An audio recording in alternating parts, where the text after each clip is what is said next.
To all of you Vinod study point में आपका स्वागत है और एक नई वीडियो और एक नई स्टोरी के साथ मैं आ गया हूँ आपके सामने लेके एक नए तरीके की video. US hegemony chapter number 3 world politics का चैप्टर नंबर 3 जिसका एक वीडियो मैं पहले ला चुका हूँ।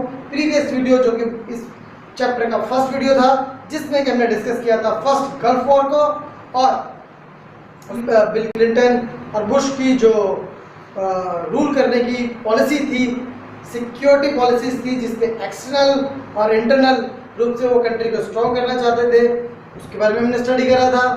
और काफ़ी इंटरेस्टिंग चैप्टर था ये हमारा, जिसमें हमने आयशा जाबू आंद्रे की स्टोरी को भी स्टडी किया था। और आज हम उससे आगे इस चीज़ को जो है प्रोसेस करेंगे। ठीक है, आगे उसके नेक्स्ट ऑपरेशन यूएस के जो कि उसकी हेजुमनी को शो करते हैं वर्ल्ड के अंदर, उसकी जो रेपुटेशन, उसकी जो एक पावर है, उसके पास जो टेक्नोलॉजी है, उसके बारे में डिस्कस करेंगे। क्या कंडीशंस रही, किस तरीके के उसने चैलेंजेस फेस किए और किस तरीके के उसने अपनी हेजुमनी दिखाई वर्ल्ड के अंदर। तो ठीक है, स्टार्ट करते हैं। बस स्टार्ट करने से पहले मेरी एक रिक्वेस्ट यही है आप लोगों से कि अपना कॉपरेशन इसी तरीके से बनाए रखें, अपना मोटिवेशन मुझे जो है मिलता रहे, ये कोशिश कीजिए, लाइक कीजिए, सब्सक्राइब कीजिए और ज़्यादा से ज़्यादा शेयर कीजिए ताकि ये वीडियो जो है सभी तक पहुंच सके और इस मेरी कोशिश को, इस मेरे एफर्ट को जो है आप लोग जो है कोऑपरेट करते रहिए इसी तरीके से। ठीक है, तो फ्रेंड्स फिर इस वीडियो में अब हम स्टडी करते हैं नेक्स्ट चीज़ को।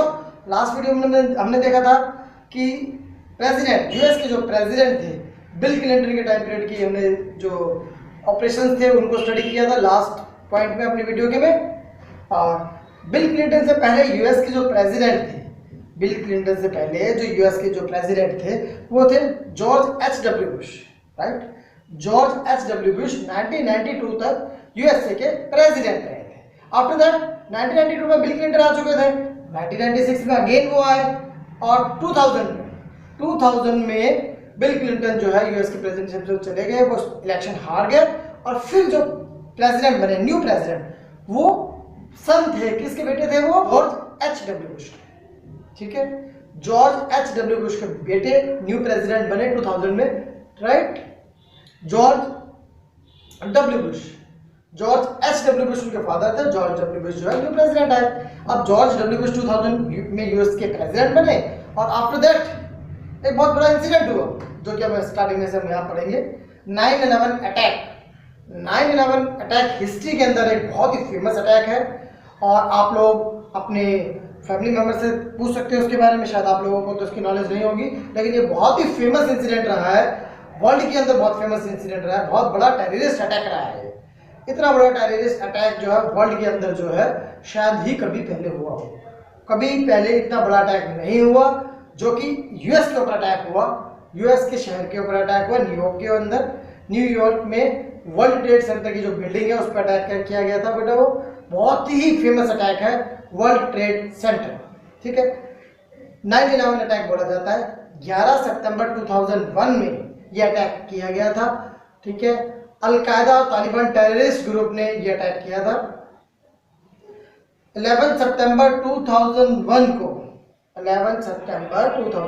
को 4 कमर्शियल एयरक्राफ्ट, यूएसए के 4 कमर्शियल एयरक्राफ्ट को टेक ऑफ करते ही आफ्टर द टेक ऑफ जो है उनको किडनैप कर लिया गया, उनको जो है किडनैप कर लिया गया। अल-कायदा और तालिबान टेररिस्ट जो आतंकवादी थे, टेररिस्ट ग्रुप ने अटैक कर उनको जो है किडनैप कर लिया। ठीक है, ये जो 4 कमर्शियल एयरक्राफ्ट थे, इनको किडनैप करने में जो टेररिस्ट थे वो थे 19 हाईजैकर्स थे वो, जिन्होंने कि 4 कमर्शियल एयरक्राफ्ट को अपने कंट्रोल में ले लिया। ये 4 कमर्शियल एयरक्राफ्ट का उनका यूज क्या करा उन्होंने? वर्ल्ड ट्रेड सेंटर जो कि बहुत बड़ी कमर्शियल बिल्डिंग है यूएसए की, न्यूयॉर्क सिटी में जो है, उस वर्ल्ड ट्रेड सेंटर पर नॉर्थ और साउथ साइड से अटैक किया। 4 कमर्शियल एयरक्राफ्ट में से 2 कमर्शियल एयरक्राफ्ट को न्यूयॉर्क की बिल्डिंग के नॉर्थ और साउथ साइड से जो है उसको क्रैश कर दिया। अगर मान लीजिए वर्ल्ड ट्रेड सेंटर की बिल्डिंग ये है तो नॉर्थ साइड और साउथ साइड यानी दोनों अपोजिट साइड से और बीच में वर्ल्ड ट्रेड सेंटर की बिल्डिंग, दोनों तरफ से अटैक किया गया और वो बिल्डिंग जो है पूरी तरीके से डिस्ट्रॉय हो गई। 80-90% बिल्डिंग जो है वो डिस्ट्रॉय हो गई, उसका सिर्फ ग्राउंड फ्लोर ही बचा होगा, आप कह सकते हो सिंपल वर्ड में। लेकिन 3000 लोग मारे गए इस अटैक्स में। बहुत बड़ा जो मेजर जो ये धक्का लगा यूएसए को। और जो ये अटैक करा था, चार कमर्शियल जो एयरक्राफ्ट थे उनको हाईजैक किया था 19 हाईजैकर्स ने, ठीक है। 2 कमर्शियल एयरक्राफ्ट का यूज तो आपको मैंने बता दिया, वर्ल्ड ट्रेड सेंटर की बिल्डिंग पे आमने सामने से नॉर्थ और साउथ की तरफ से जो है क्रैश कर दिए गए। और थर्ड कमर्शियल एयरक्राफ्ट को का जो टारगेट था उनका टारगेट था पेंटागन बिल्डिंग। पहली वर्ल्ड ट्रेड सेंटर, दूसरी पेंटागन बिल्डिंग जो कि डिफेंस मिनिस्ट्री है यूएसए की, उसके ऊपर क्रैश किया गया। थर्ड कमर्शियल को पेंटागन बिल्डिंग में जो कि डिफेंस मिनिस्ट्री है यूएसए की, उसके ऊपर क्रैश किया गया। और फोर्थ कमर्शियल एयरक्राफ्ट को कांग्रेस जो उनकी सीनेट है, कांग्रेस जो उनकी पार्लियामेंट है इंडिया के अंदर, जिस तरीके से आप संसद को, इंडियन संसद को पार्लियामेंट भवन कहते हो, संसद भवन कहते हो, उस तरीके से यूएसए के अंदर यूएसए की जो पार्लियामेंट है उसको एक नाम दिए से बुलाया जाता है, उनको जो पुकारा जाता है वो क्या नाम है? कांग्रेस। यूएसए की पार्लियामेंट को कांग्रेस कहा जाता है, ठीक है। तो यूएसए की जो पार्लियामेंट की जो बिल्डिंग है उसे कांग्रेस कहा जाता है। उस कांग्रेस पर अटैक करना उनका टारगेट था फोर्थ का। और फोर्थ कमर्शियल जो एयरक्राफ्ट था उसको क्रैश किया जाना था कांग्रेस सीनेट पे, कांग्रेस बिल्डिंग पे, जो कि यूएसए की पार्लियामेंट थी। बट वहां पर वो चूक हुई, उनसे चूक कही या फिर उस पायलट की समझदारी कही, इंटेलिजेंसी कही उस पायलट की, जिसको कि ये तो पता था कि लाइफ तो आगे है नहीं, अब तो सामने जो है डेथ है, चौथी बात है अब तो मरना तो है ही है, डेथ तो है, तो फिर क्यों ना एंड वक्त पर उस कांग्रेस की बिल्डिंग के सामने पहुंचकर उसने जो है वो टारगेट मिस कर दिया। क्योंकि पायलट तो वही थे यूएसए के पायलट, 4 कमर्शियल एयरक्राफ्ट में वही पायलट थे, सिर्फ उनको गन पॉइंट पे जो है हाईजैक किया गया था और गन पॉइंट पे उनसे अपने अकॉर्डिंग जो है काम करवाया जा रहा था। तो वो 3 कमर्शियल एयरक्राफ्ट जो थे उनका टारगेट जो था वो तो अचीव कर लिया उन्होंने। फोर्थ का टारगेट था कांग्रेस सीनेट की तरफ, और पायलट की इंटेलिजेंस की वजह से वो जो है मिस हो गया टारगेट, और उसने वो टारगेट मिस कर दिया और उसने उस एयरक्राफ्ट को क्रैश किया, जो कि पेंसिल्वेनिया एक जगह है यूएसए के अंदर, वहां पर प्लेन एरिया में एग्रीकल्चर लैंड में खेती की जगह पर जो है उसको क्रैश कर दिया, जिसकी वजह से कोई भी नुकसान नहीं हुआ, सिर्फ वही नुकसान हुआ जो कि उसमें टेररिस्ट थे और उसके अलावा वो पायलट था।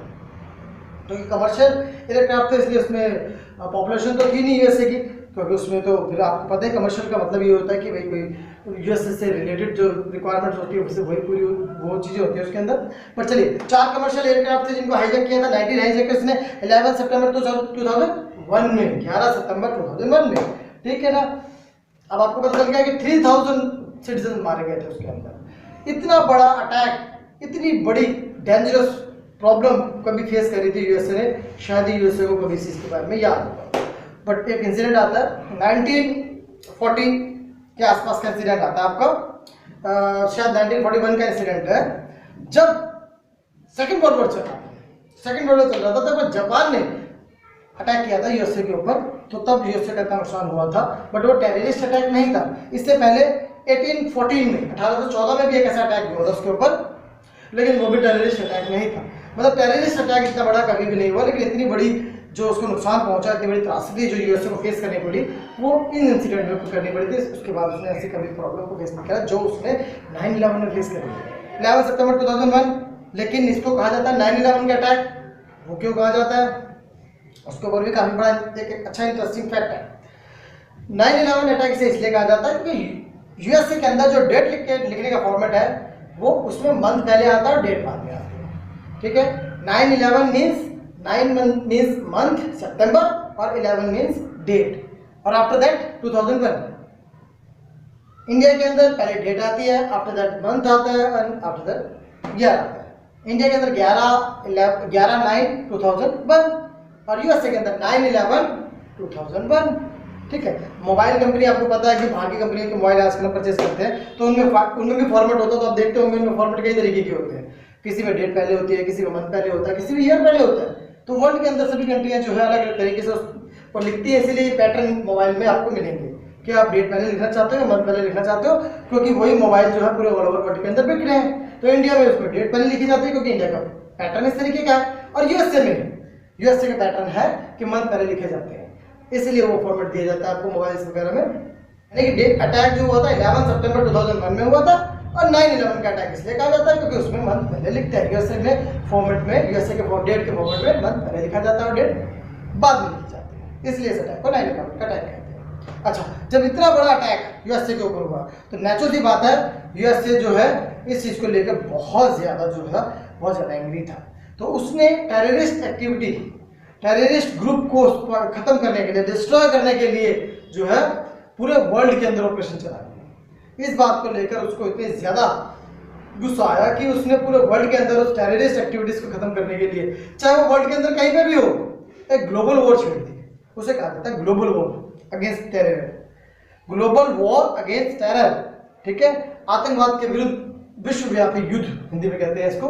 मतलब उस टेरर के अगेंस्ट जो है ग्लोबल वॉर छेड़ दी कि कहीं पर भी कोई भी टेररिस्ट एक्टिविटी या टेररिस्ट एक्टिविटी से रिलेटेड पर्सन भी उनको फाउंड होता है या किसी पर उनको सस्पेक्टेड भी होता है कोई, तो भी वो जो है अपने तरीके से जो है उसको पेनल्टी देंगे।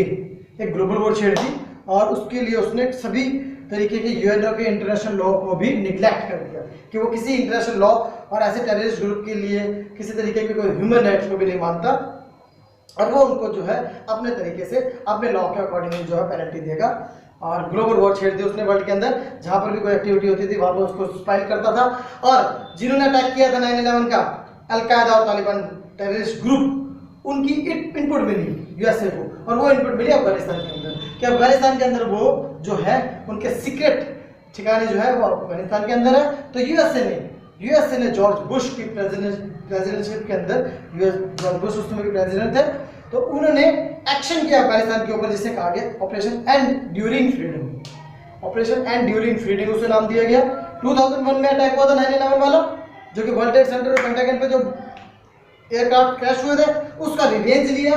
जब उनको इनपुट मिली उनको अफगानिस्तान में छुपाने की, टेररिस्ट एक्टिविटीज की, तो अफगानिस्तान में 2002 में उसने एक ऑपरेशन करा, ऑपरेशन एंड ड्यूरिंग फ्रीडम, जो कि अफगानिस्तान में किया, जिसके लिए परमिशन नहीं मिली यूएनओ से। यूएनओ ने परमिशन देने से साफ मना कर दिया, क्योंकि यूएनओ ने परमिशन इसलिए नहीं दी क्योंकि उन टेररिस्ट ग्रुप के अलावा वहां पर कुछ इनोसेंट पीपल भी थे, अफगानिस्तान की जो सिटीजन्स भी थे वहां पर, उस अफगानिस्तान के सिटीजन्स के बीच में वो टेररिस्ट ग्रुप था। तो इसीलिए यूएनओ ने परमिशन नहीं दी, क्योंकि यूएनओ के इंटरनेशनल लॉ के अकॉर्डिंग आप इनोसेंट पीपल के ऊपर किसी भी तरीके के कोई भी किसी भी तरीके का खतरा नहीं दे सकते। उन इनोसेंट पीपल्स की सिक्योरिटी मोस्ट इंपॉर्टेंट है हमारे लिए, लेकिन यूएसए ने उनकी उस डिसीजन की परवाह नहीं करी और यूएनओ की परमिशन ना मिलने के बावजूद उसने उस ऑपरेशन को किया और उन टेररिस्ट ग्रुप को वहां से खत्म भी किया। हालांकि वो बात अलग है, जो यूएनओ को डर था, वहां पर कुछ इनोसेंट पीपल भी थे, अफगानिस्तान सिटीजन भी थे जो अफगानिस्तान के थे, उनको भी अपनी जान उसमें जो है गंवानी पड़ी।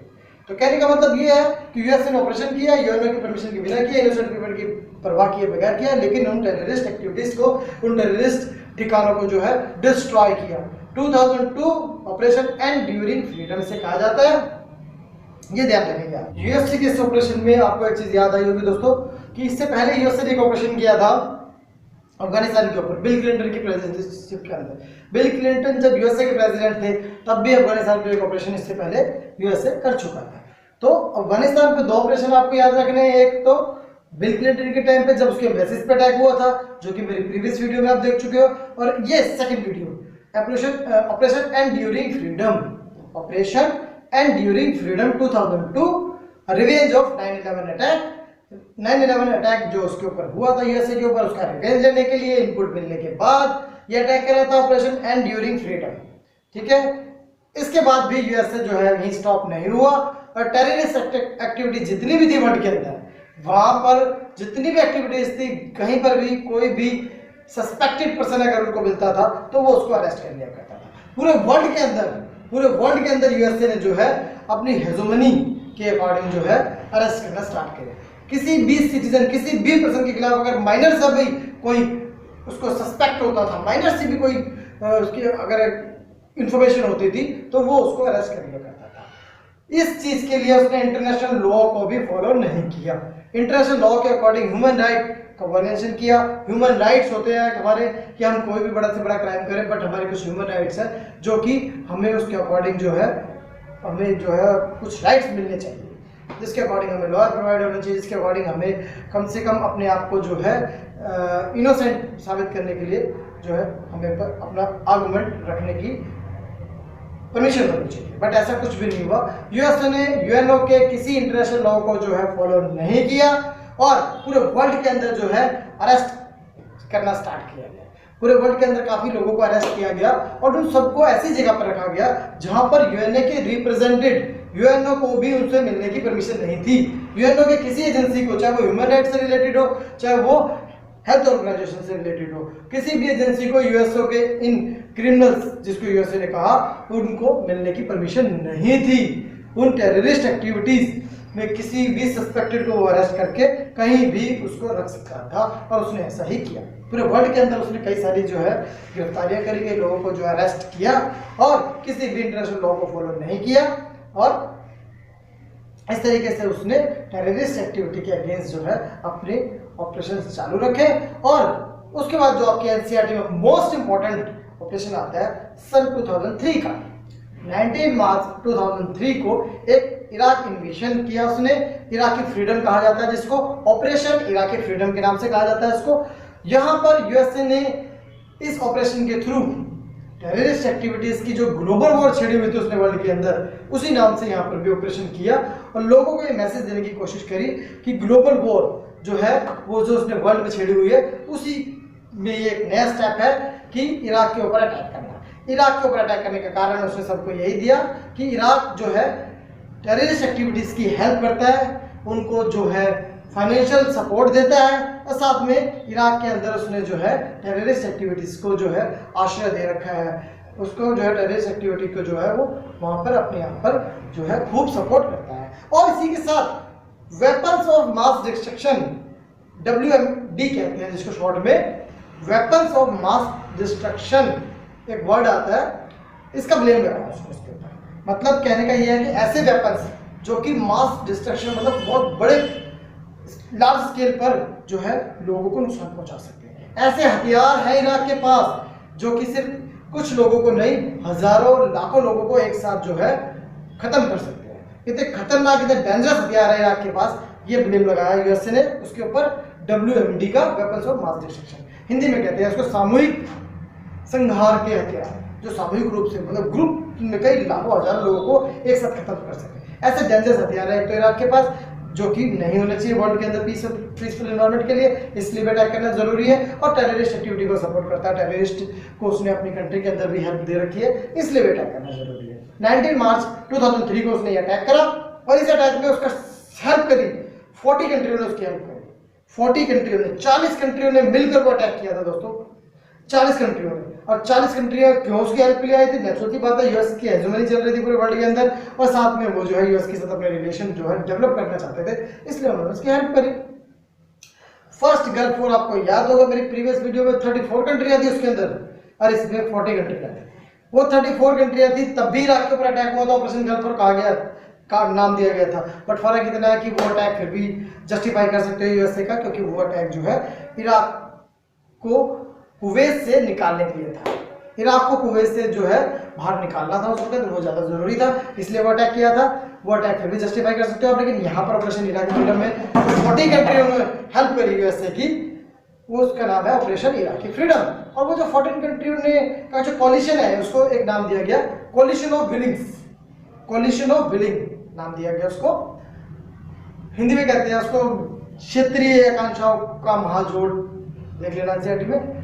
तो कॉलिशन ऑफ विलिंग्स कहा गया इसको कि मतलब ऐसा कॉलिशन, ऐसी मिलीजुली संगठन, कॉलिशन का मतलब होता है कि एक संगठन मतलब गठबंधन कहते हो जिसको कॉलिशन, ऐसा कॉलिशन जो कि विलिंग्स पर डिपेंड है। विलिंग्स मतलब अपनी अपनी इच्छा थी, उन बाकी कंट्रियों की अपनी अपनी एक होप थी, इच्छा थी कि यार हम इनकी आज हेल्प करेंगे यूएसए की, तो यूएसए पता नहीं हमें किस रूप में हमारी हेल्प करेगा। तो उनकी विलिंग्स थी उनकी, तो जिस विलिंग्स की वजह से वो कॉलिशन में गए, इसलिए उसको आगे कॉलिशन ऑफ विलिंग्स। लोगों की अपनी अपने स्वार्थ ही होता है, नहीं तो कोई किसी की हेल्प क्यों करता है? यूएसए की हेल्प करने का मतलब सिर्फ यही था, अपना मोटिव जो है वो हासिल करना है सबको। तो वो इसे कहा गया कॉलिशन ऑफ विलिंग्स। ये वर्ड याद रखने आपने 1 या 2 नंबर में आपसे कई बार एक्सप्लेन करने के लिए पूछे जा सकते हैं। कॉलिशन ऑफ विलिंग्स यानी कि 40 कंट्रियों की वो कॉलिशन जो कि ये ऑपरेशन इराकी फ्रीडम में यूएसए का साथ दिया था जिन्होंने।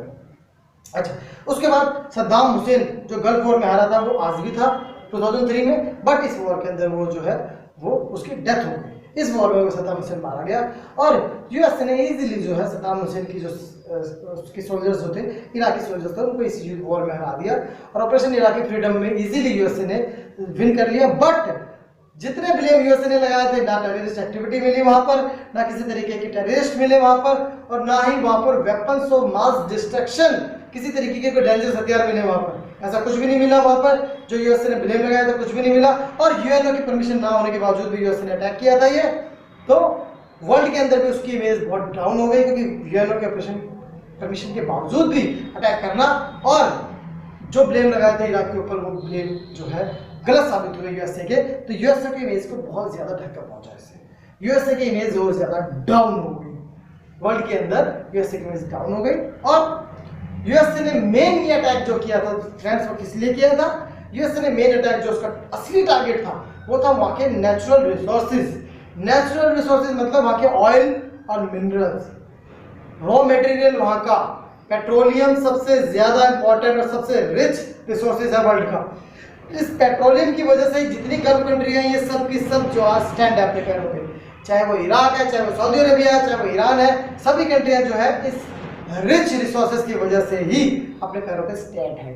तो इस ऑयल पेट्रोलियम की वजह से कितनी वॉर हुई है पॉलिटिक्स के अंदर, लेकिन एक ये भी थी इराकी फ्रीडम।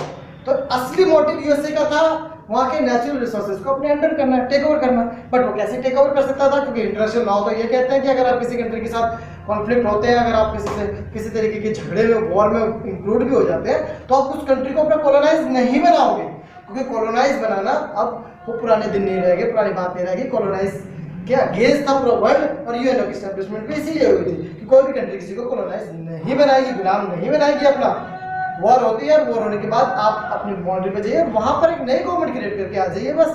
तो यूएसए भी यही चाहता था कि वहां पर मैं नई गवर्नमेंट क्रिएट करूं और जिसको वहां पर प्रेसिडेंट बनाऊं, जिसको वहां पर प्राइम मिनिस्टर बनाऊं, वो इनडायरेक्टली रूप से मेरे अंडर का। नेचुरल सी बात है, जब यूएसए वहां पर वो विन करेगा तो वहां पर गवर्नमेंट बनाएगा ही बनाएगा अपने, और जब वहां पर गवर्नमेंट बनाएगा तो जिसको वहां पर प्रेसिडेंट बनाएगा वो लॉयल रहेगा यूएसए के लिए। तो इनडायरेक्टली रूप से नेचुरल रिसोर्सेज कंट्रोल में आ गए यूएसए के, वो यूएसए चाहता था। तो यूएसए ने इजीली हरा दिया, वहां पे गवर्नमेंट भी बनाई, अपना एक रिप्रेजेंटेटिव जो कि इराकी ही था, लेकिन जिसको भी वहां पे बनाया वो लॉयली यूएसए का हो गया। और यूएसए जब वहां से चला गया तो क्या हुआ? इराकी सिटीजन जितने भी थे उन्होंने रेवोल्यूशन कर दिया दोस्तों, और उस प्रेसिडेंट, उस प्राइम मिनिस्टर को जो कि यूएसए बना के गया था, उसको जो है वहां से हटा दिया गया। और इस तरीके से यूएसए जो चाहता था वो हो नहीं पाया। रेवोल्यूशन के बाद उस व्यक्ति को, उस पर्सन को वहां से हटा दिया गया, जिसकी वजह से यूएसए का मोटिव वो भी फेल हो गया। यूएसए वहां पे नेचुरल रिसोर्सेज पे कब्जा करना चाहता था, वो नहीं कर पाया, क्योंकि जो प्रेसिडेंट वो बनाया वहां रेवोल्यूशन से हटा दिया गया उसको, तो उसका कंट्रोल वहां से हट गया। तो वो वहां से कंट्रोल करना चाहता था अपना, वो नहीं कर पाया वो नेचुरल रिसोर्सेज को लेकर, और जितने उसने ब्लेम दिखे थे वो भी सब फेल हो गए। और वर्ल्ड के अंदर जो है उसकी काफी इंसल्ट हुई इस इंसिडेंट को लेकर, काफी उसकी इमेज डाउन हुई इस इंसिडेंट को लेकर। फ्रेंड्स, इस वॉर के अंदर यूएसए का कोई भी मोटिव जो है सक्सेसफुल नहीं रह सका, ना वो इराक में अपनी गवर्नमेंट बना सका, ना वो वहाँ पर नेचुरल रिसोर्सेज जो थे उनको अपने कंट्रोल में कर सका। नेचुरल रिसोर्सेज के कंट्रोल में रहे नहीं, गवर्नमेंट वहाँ पे उसकी जो है स्टेबल रही नहीं, और यूएसए के जाते ही वहाँ की गवर्नमेंट जो है वो रेवोल्यूशन के थ्रू जो है हटा दी गई। और इसके अलावा इस वॉर के अंदर 3000 सोल्जर्स मारे गए यूएसए के। वो एक अलग बात है कि इराक के सिटीजन और सोल्जर्स की क्वांटिटी 50,000 थी, बट यूएसए का बेनिफिट को देखा जाए तो यूएसए को जो अचीव करना था, गवर्नमेंट बनानी थी इराक के अंदर, वो नहीं बना पाया वो, और नेचुरल रिसोर्सेज जो अपने कंट्रोल में करना चाहता था वो भी नहीं कर पाया, बल्कि उसको 3000 सोल्जर्स की जो है वो जान और गंवानी पड़ी। 3000 सोल्जर्स का उसको नुकसान फेस करना पड़ा यूएसए को, और हेजेमोनी जो थी उसके ऊपर भी इफेक्ट पड़ा है सिस्टम। तो इराकी फ्रीडम जो है यूएसए के लिए कहीं भी बेनिफिशियल नहीं रहा, और जस्टिफाई भी नहीं करते हैं उस चीज़ को कि यूएसए को वो अटैक करने की जरूरत थी। यूएसए ने वो attack global war against terror के ऑपरेशंस के अकॉर्डिंग किया था, पूरे वर्ल्ड के अंदर मैसेज दिया था कि ग्लोबल वॉर छेड़ी हुई है मैंने, तो मैं इसलिए वो अटैक कर रहा हूँ। मतलब उसका मोटिव कुछ और ही था जो कि मैंने आपको बताई। अच्छा, इसके बाद जो मोस्ट इंपॉर्टेंट चीज आती है वो ये आती है कि इस हेजोमनी, यूएस की हेजोमनी को कोई रोक भी सकता था क्या? क्या कोई ऐसे कॉन्स्टेंट्स थे कि वो जो यूएसए के हेजोमनी को रोक सकते थे? कॉन्स्टेंट्स होता है अवरोध, रुकावटें। तो मैं आपको बताने वाला हूँ कि ऐसी कौन सी 3 रुकावटें थी कॉन्स्टेंट ऑफ यूएस हेजोमनी कि जो यूएस की हेजोमनी के रास्ते में रुकावटें थी। ठीक है, 3 थी फ्रेंड्स वो, जिनको हम स्टडी करेंगे अब, जो कि आपके एनसीईआरटी में भी है। फर्स्ट ऑफ ऑल है नाटो। नाटो क्या है?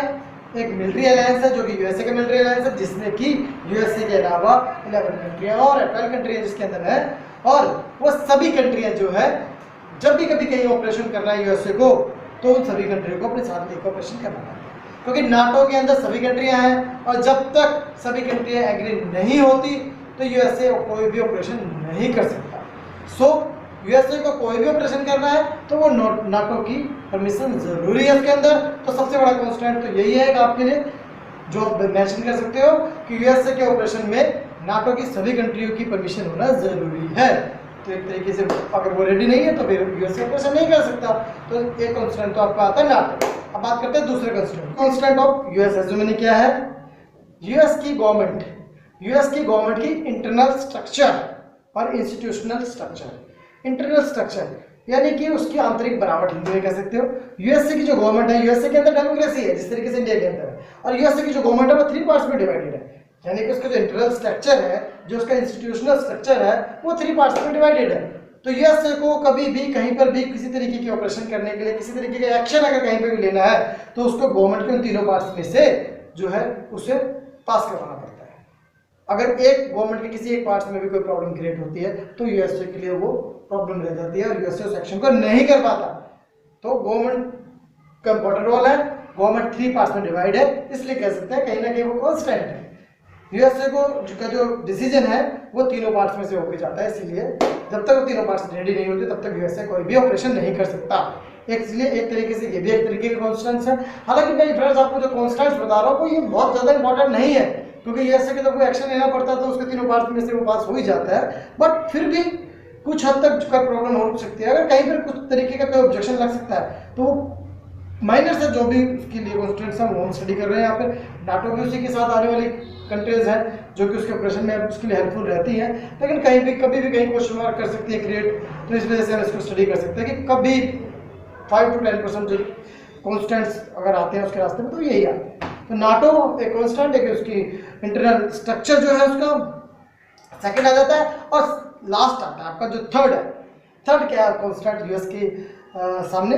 वो है उसका इंडिपेंडेंट मीडिया, एजुकेटेड सिटीजन्स है वहाँ के, पढ़े लिखे लोग जो है वहाँ के, और इंडिपेंडेंट मीडिया। अब वो किस तरीके से यूएसए को रोक सकते हैं? वो यूएसए को रोकते हैं इस तरीके से कि वहाँ की जो मीडिया इंडिपेंडेंट है। अगर यूएसए कभी भी कोई किसी गलत तरीके के स्टेप उठाता है तो वहाँ की मीडिया जो है उसको जो है एक्सपोज करती है कि यूएसए ने ये जो काम करा है ये गलत किया है। जिस तरीके का इराकी फ्रीडम था उसमें भी वहाँ की मीडिया ने उनको एक्सपोज किया था कि यहाँ पर यूएसए को ऑपरेशन नहीं करना चाहिए। और वहाँ के अवेयर सिटीजन जो कि एजुकेटेड है, पढ़े लिखे हैं, उनको अच्छा और भले और बुरे का पता है उनको कि क्या राइट और क्या रॉन्ग है, तो वो अपनी गवर्नमेंट के अगेंस्ट रेवोल्यूशन कर सकते हैं, एग्जीबिशन लगा सकते हैं गवर्नमेंट को, जो कहीं ना कहीं जो है अवेयर कर सकते हैं।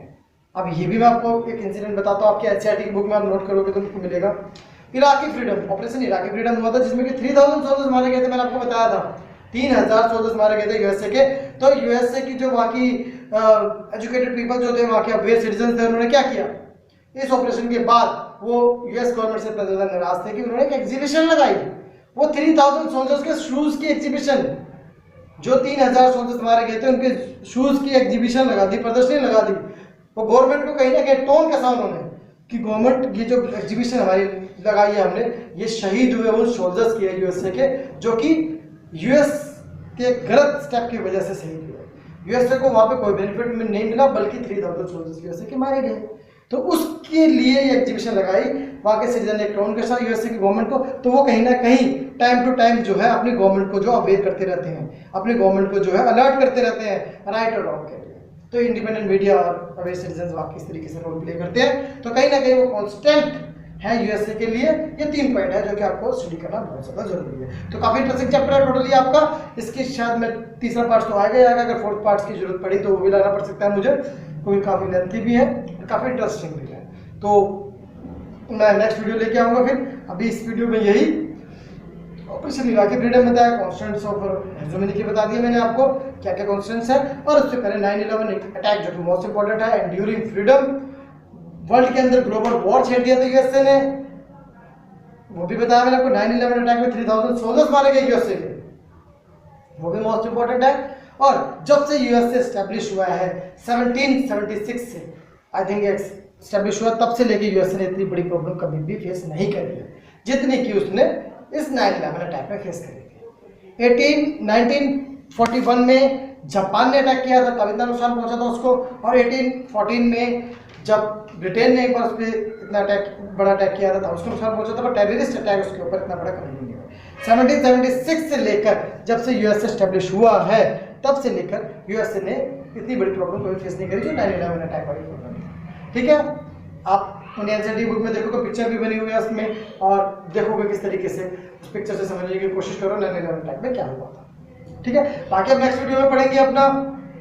और मेरी आप लोगों से यही रिक्वेस्ट है कि आप लोग इसी तरह के सपोर्ट बनाए रखें। हालांकि ये वीडियो बनाते वक्त मैं थोड़ा सा अपसेट रहा, क्योंकि इसलिए अपसेट रहा क्योंकि मैंने एक वीडियो पहले बनाई थी। यही वीडियो जो आज मेरी कंप्लीट हुई है, ये एक वीडियो मैं एक बार पहले भी बना चुका हूँ, लेकिन कुछ ऐसे सर्कमस्टेंसेज आए कि वो डिलीट हो गई मेरी, और मैं यूट्यूब पर अपलोड करने जा रहा था तो वो मैं नहीं कर पाया, वो डिलीट हो गई। तो मुझे इस वीडियो को बनाने के लिए दोबारा उतनी ही मेहनत करनी पड़ी, आपका पूरा दिन वेस्ट भी करना पड़ा, जो कि मैंने आज किया है। आज से 3 दिन पहले वो मेरी मेहनत बेकार गई, तो मेरा मन नहीं कर रहा था कि दोबारा से मैं उसी चीज़ पे मेहनत करूं, बट क्योंकि एक सीरीज, एक स्टेप, मैंने एक बिगिनिंग करी है काम की, तो वो मुझे करना चाहिए। तो मैंने अपने को मोटिवेट करके दोबारा से वही वीडियो बनाई है, जो कि मैं एक बार बना चुका था ऑलरेडी 3 डे बिफोर, और दोबारा मुझे बनानी पड़ी वो वीडियो। लेकिन क्योंकि वो बाय मिस्टेक डिलीट हो गई, तो मुझे दोबारा से अब ये जो है वीडियो शूट करनी पड़ी और दोबारा से आप लोगों को प्ले लेके आया। ठीक है, तो मैं ये हार्डवर्क, ये जो अट्रैक्शन है आप लोगों का, जो आप लोगों के कमेंट्स हैं, आप लोगों के सब्सक्रिप्शन है, लाइक जो आप लोग करते हो, उसकी वजह से मैं वीडियो लेके आया। तो प्लीज़ प्लीज़ प्लीज़ इस तरीके से देखते रहिए, इसी तरीके से सपोर्ट बनाते रहिए, और आप लोगों के लिए मैं अपनी वीडियो लेते आता रहूँगा। जैसी मुझे नॉलेज है, जैसी मुझे समझ है, जैसे मैं आप तक पहुँचा सकता हूँ, वैसे मैं पहुँचाता रहूँगा। ठीक है, थैंक यू।